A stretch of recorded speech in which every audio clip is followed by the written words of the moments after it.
Okay, I want to thank you for watching some of my videos.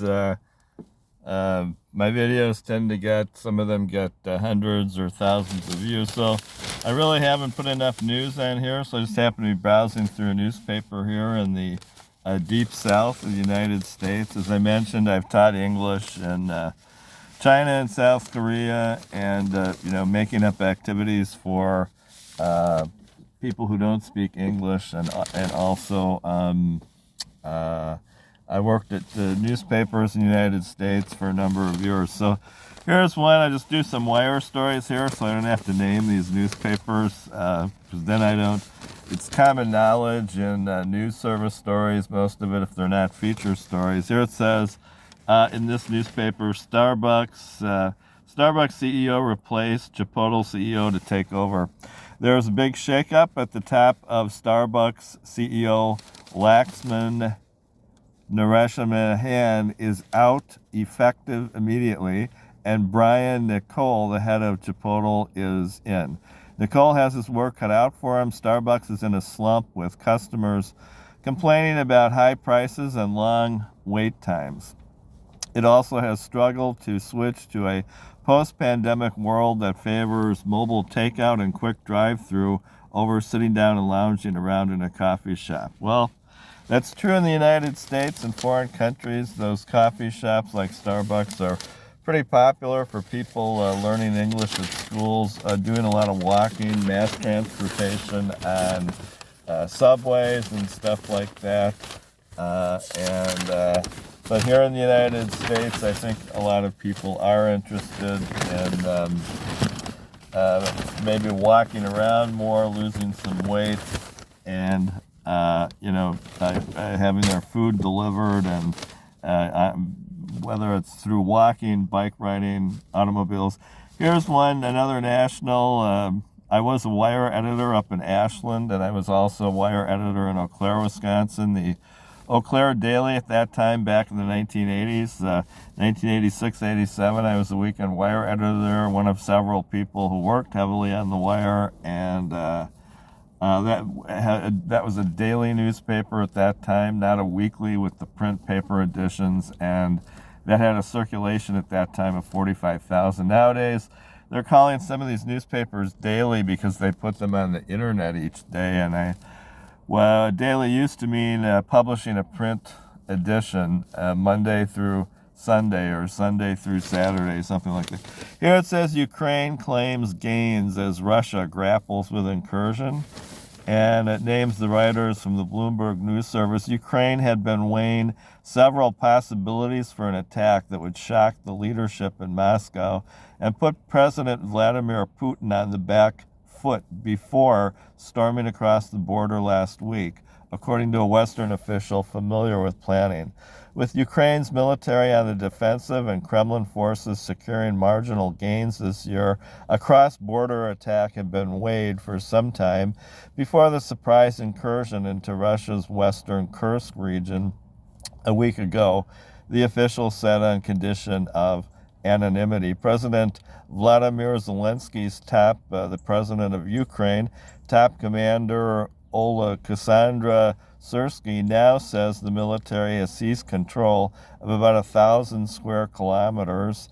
That translates into 386 square miles of the border region since the attack began, with Putin forced to grapple with more than 120,000 residents who fled their homes as the incursion extends into a second week. The Institute for the Study of War put the Ukrainian advance at about 800 square kilometers. So originally, as I recall, at the beginning of that war, Putin threatened to initiate a nuclear world war if they violated the Russian border. And as you recall, that war started officially when Russia rolled into Ukraine and violated Ukraine's border.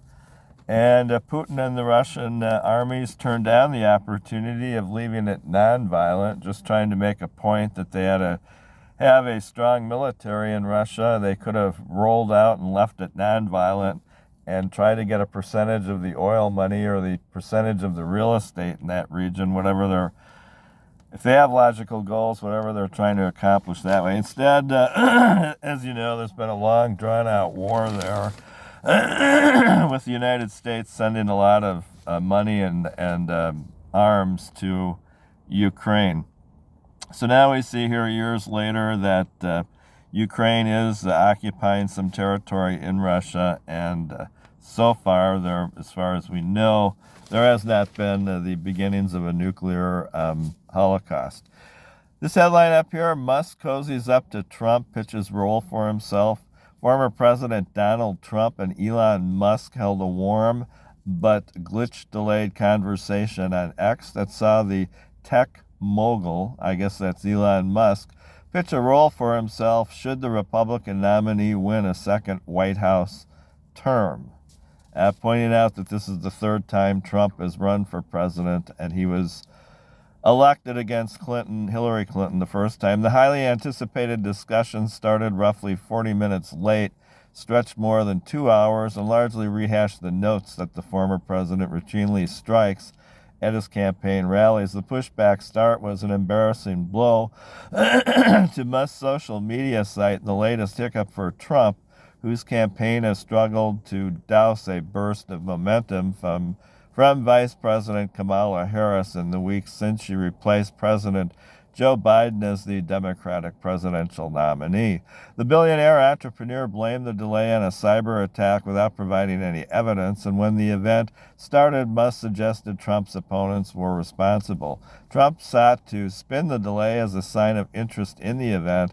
As many as 1.3 million listeners tuned in, according to X.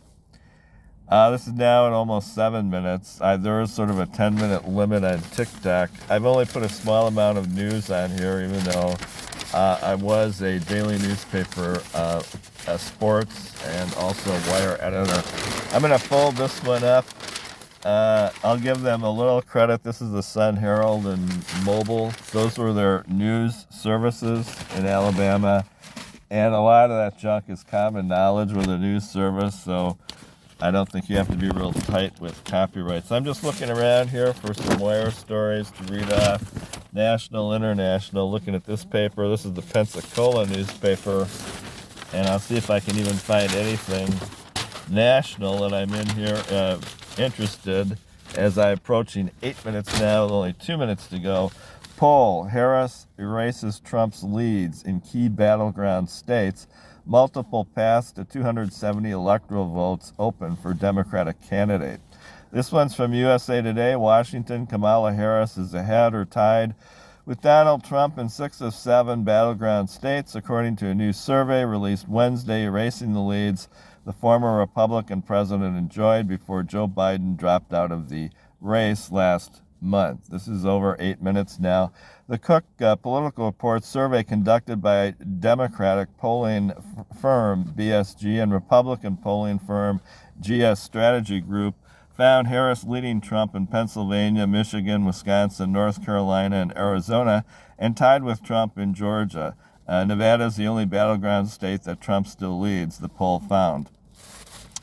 Trump focuses on inflation at North Carolina rally, and there's a little logo here with no tax on Social Security, the Trump-Vance ticket. As I'm approaching 9 minutes here, I'll have to wrap it up. Washington, former President Donald Trump zeroed in on inflation and the cost of living during a speech this week in North Carolina.